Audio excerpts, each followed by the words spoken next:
Indonesia tidak pernah absen dalam ajang bergengsi 2 tahunan yang mempertemukan negara-negara ASEAN ini sejak tahun 1996 silam. Meskipun selalu hadir, timnas Indonesia ternyata belum pernah meraih gelar juara. Sepanjang 14 edisi yang telah dilalui, Indonesia 6 kali menempati posisi runner-up. Lalu akankah Indonesia bisa mencetak sejarah di edisi kali ini? Saya akan berbincang dengan pengamat sepak bola Akmal Marhali. Halo, selamat siang Bu Akmal, apa kabar? Adi, salam sepak bola, kabar baik. Salam sepak bola Bu Akmal. Bu Akmal, langsung saja nih, bagaimana Anda melihat kekuatan Indonesia di Piala AFF nanti dengan materi pemain muda yang tentunya saat ini mengikuti pemusatan latihan di Bali? Ya, kalau bicara momentum, sejatinya ini tahun di mana Indonesia punya momentum untuk juara Piala AFF ya, dengan materi pemain yang kita miliki di kualifikasi Piala Dunia 2026. Tapi PSSI bersama Sintayong memilih jalan lain dengan melakukan regenerasi yang menurut saya terlalu revolusioner, di mana materi pemain kita ini adalah materi pemain daun muda yang saya sebut. Kenapa? Karena rata-rata adalah pemain U22 yang akan berhadapan dengan pemain-pemain senior dari negara-negara lain di grup B seperti Myanmar, Laos, Vietnam, dan Filipina. Ini keputusan yang sangat beresiko di saat kita sebenarnya punya kans besar untuk jadi juara dengan kalau kita menurunkan pemain-pemain senior kita. Dan tampaknya dari jadwal pemusatan latihan misalnya juga kita mengalami banyak kendala, diantaranya tidak dilepasnya tadi beberapa pemain yang sudah diharapkan bisa bergabung seperti Justin Hubner dan Ivar Jenner. Kemudian juga tadi disebutkan bahwa Rafael Strike baru bisa dilepas kalau kita lolos ke semifinal dan final, sementara 4 pemain sudah dicoret, Alvan Fuaid, kemudian juga Made Tito, Zaki Ashraf, dan Arsa Ahmad karena mengalami cedera. Jadi praktis sekarang total hanya ada 27 pemain, nanti akan diambil atau ditetapkan 23 pemain untuk tampil di Piala AFF nanti. Jadi menurut saya ini adalah revolusi yang sangat beresiko yang dilakukan oleh tim nasional Indonesia, karena ini adalah event senior. Jika kita kemudian memutuskan menurunkan pemain nasional U22, ini akan sangat berpengaruh tentunya dari sisi mental dan jam terbang, yang pastinya negara-negara lain juga punya ambisi besar untuk mengalahkan Indonesia. Karena sejauh ini di level ASEAN, Indonesia adalah negara dengan performa terbaik sejauh ini, khususnya di Piala Dunia 2026. Jadi menurut saya ini akan menjadi tantangan buat tim U22 yang dilatih Sintayong ini, apakah bisa bersaing dengan pemain-pemain yang masuk level senior di grup B nanti, di mana laga pertama kita akan berhadapan dan tandang ke markas Myanmar, dan ini akan jadi problem kalau mental para pemain tidak kuat, kemudian juga tampil nervous dan gugup. Dengan materi yang ada sejauh ini akan sangat beresiko kalau Sintayong tidak mampu kemudian membuat para pemain ini punya chemistry yang kuat. Karena mayoritas pemainnya juga banyak yang belum bergabung dengan tim nasional senior. Tapi kalau memang tadi yang dikatakan oleh Bu Akmal bahwa cukup beresiko dan juga punya banyak tantangan, tetapi kan kalau saya tidak salah ada Hoki Caraka dan juga Arkan Kaka. Apakah mereka ini tidak bisa membuat timnas Indonesia ini bisa punya taring begitu, bisa punya kesempatan yang lebih bagus lagi? Ya, kalau di level U17, Arkan Kaka mungkin salah satu yang terbaik, begitu juga Hoki Caraka. Tapi kalau di level senior, kita lihat mereka belum memiliki jam terbang yang cukup menjanjikan. Masih butuh topangan atau butuh bantuan dari pemain-pemain yang level senior. Ini yang saya agak sedikit mengagetkan ya, ketika kita tidak memasukkan pemain-pemain senior yang berpengalaman sebagai pondasi kekuatan tim nasional Indonesia. Berbeda misalnya generasi yang dilakukan oleh Thailand. Thailand juga melakukan regenerasi, tapi mereka tetap menggunakan pemain-pemain senior sebagai penopang kekuatan utama, sementara pemain-pemain juniornya sebagai pelengkap untuk kemudian nanti diberikan jam terbang. Kalau kita lihat misalnya apakah Arkan Kakak dengan Hoki Caraka bisa jadikan andalan. Sintayong menyatakan bahwa dia sangat yakin dengan kemampuan Hoki Caraka. Tapi problemnya adalah apakah Hoki Caraka punya kekuatan mental menghadapi pemain-pemain yang lebih senior. Misalnya di Vietnam punya pertahanan yang sangat kuat dan Vietnam punya ambisi besar untuk menebus kekalahan 0-3 dan 0-1 di kualifikasi Piala Dunia.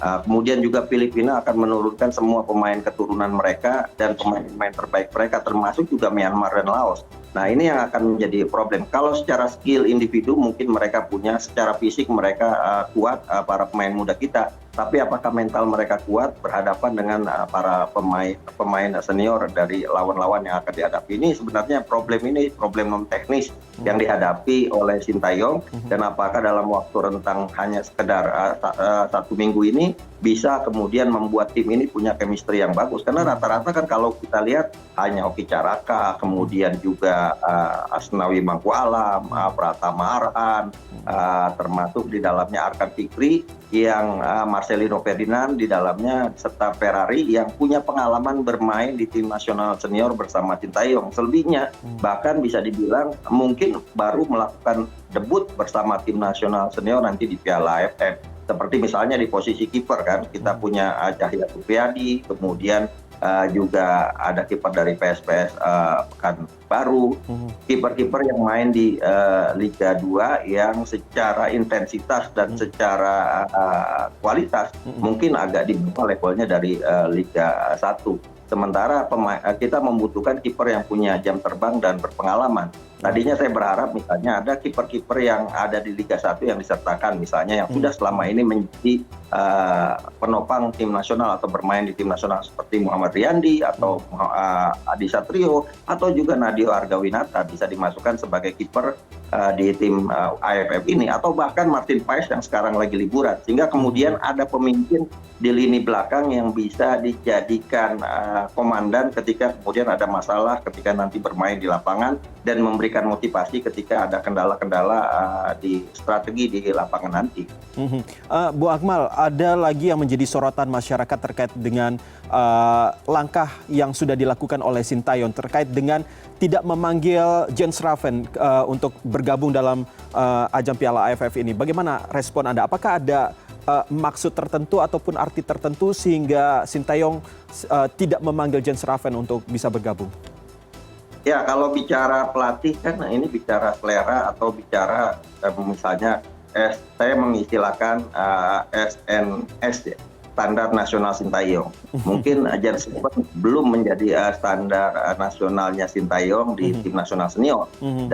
Lebih memilih kepada Arkan Kakak. Walaupun kalau dari sisi permainan misalnya di level tim nasional U20 misalnya, Jens Raven lebih produktif dibandingkan Arkan Kakak. Tapi ini lagi-lagi ini kan soal selera pelatih. Apakah pelatih punya standar khusus untuk kemudian memanggil para striker? Kalau saya ditanya, saya justru akan lebih memilih Jens Raven dengan permainannya lebih tajam dibandingkan misalnya dengan Arkan Kakak gitu. Dari sisi statistik yang didapat selama bermain di tim nasional U20.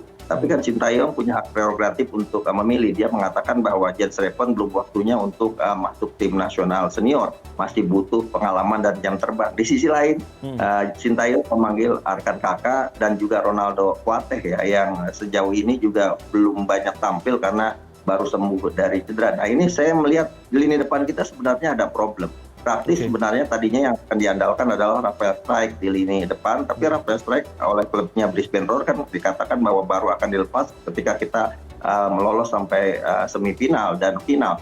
Permasalahannya dengan skuad yang ada saat ini, apakah kita bisa melewati babak penyisihan grup? Nah ini yang kemudian harus benar-benar ditelaah dan dicermati. Jangan sampai kita ekspektasi tinggi, tapi materi pemain kita belum cukup punya mental untuk bersaing di level Piala AFF senior ini. Kalau misalnya bersaing di level tim nasional atau Piala AFF U23, mungkin tim ini masih bisa punya kemampuan untuk bersaing karena pemainnya rata-rata pasti usianya sama. Sementara di level senior banyak negara-negara yang menurunkan pemain-pemain yang sudah punya jam terbang dan pengalaman. Dan beban ini akan terjadi di laga pertama melawan Myanmar yang juga punya ambisi besar. Myanmar memainkan hampir seluruh pemain terbaiknya, bahkan 5 pemain yang main di luar negeri dipanggil juga. Dan Myanmar juga punya ambisi untuk lolos dari babak kualifikasi ini. Sementara 2 lawan diantaranya misalnya Vietnam dan Filipina justru punya motivasi besar untuk bisa mengalahkan Indonesia, karena Vietnam dan Filipina punya dendam dalam tanda kutip ya terhadap Indonesia ketika dikualifikasi Piala Dunia 2026 babak kedua, di mana kedua tim ini kalah. Vietnam kalah 2 kali, 1-0 dan juga 3-0. Kemudian Filipina sekali imbang dan sekali kalah 2-0 dari Indonesia. Jadi mereka juga punya motivasi besar untuk bisa mengalahkan Indonesia. Nah, motivasi lawan-lawan kita untuk mengalahkan Indonesia, apakah ini bisa kemudian membuat mental para pemain muda kita yang dipanggil Sintayong ini kuat untuk menghadapi tantangan di dalam lapangan nantinya? Tapi kalau berbicara soal target sendiri kan Indonesia mengatakan bahwa bisa nih menembus final. Kalau menurut Bu Akmal sendiri, apakah apa yang diimpikan atau ditargetkan oleh Indonesia ini realistis? Ya, kalau dengan materi pemain yang ada saat ini gitu kan, yang dibawa saat ini, kita seharusnya bisa lebih realistis menghadapi atau melihat peta persaingan di ASEAN saat ini yang bagaimanapun kita lihat misalnya sepak bola Laos kompetisinya sudah mulai maju, Myanmar juga mulai maju, apalagi Vietnam yang kalau ranking FIFA-nya masih di atas Indonesia, Filipina juga dengan materi-materi pemain yang dibawa dari pemain-pemain keturunan mereka. Ini sejatinya kalau kita menurunkan pemain-pemain senior yang berpengalaman seperti misalnya ada Mark Klok di sana, ada Stefano Lillipali di sana, ada Sadil Ramdhani di sana. Mungkin levelnya tidak jauh berbeda, tapi kita menurunkan U22.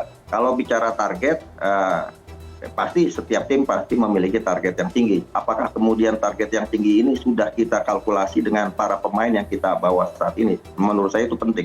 Memang juga penting kita optimistis, tapi jangan sampai kemudian kita berekspektasi terlalu tinggi dengan pemain muda ini. Yang saya khawatirkan ketika kita berekspektasi terlalu tinggi, kemudian dalam tanda kutip mereka gagal, dan kemudian mereka jadi korban pembulian, korban perundungan di media sosial karena penampilannya yang belum punya chemistry di lapangan dan dalam tanda kutip penampilannya buruk. Ini akan berbahaya buat masa depan para pemain muda kita ini. Walaupun memang tujuannya regenerasi yang diharapkan pemain-pemain ini bisa menjadi pelapis pemain senior yang sekarang tampil di Piala Dunia, kualifikasi Piala Dunia 2026. Baik, tentunya kita sama-sama menunggu bagaimana langkah Sintayong untuk bisa membuat Indonesia ini akhirnya bisa memenangkan Piala AFF kali ini ya. Terima kasih Bu Akmal sudah berbicara dengan kami di CNN Indonesia Connected. Terima kasih Iqbal, salam sepak bola. Salam sepak bola.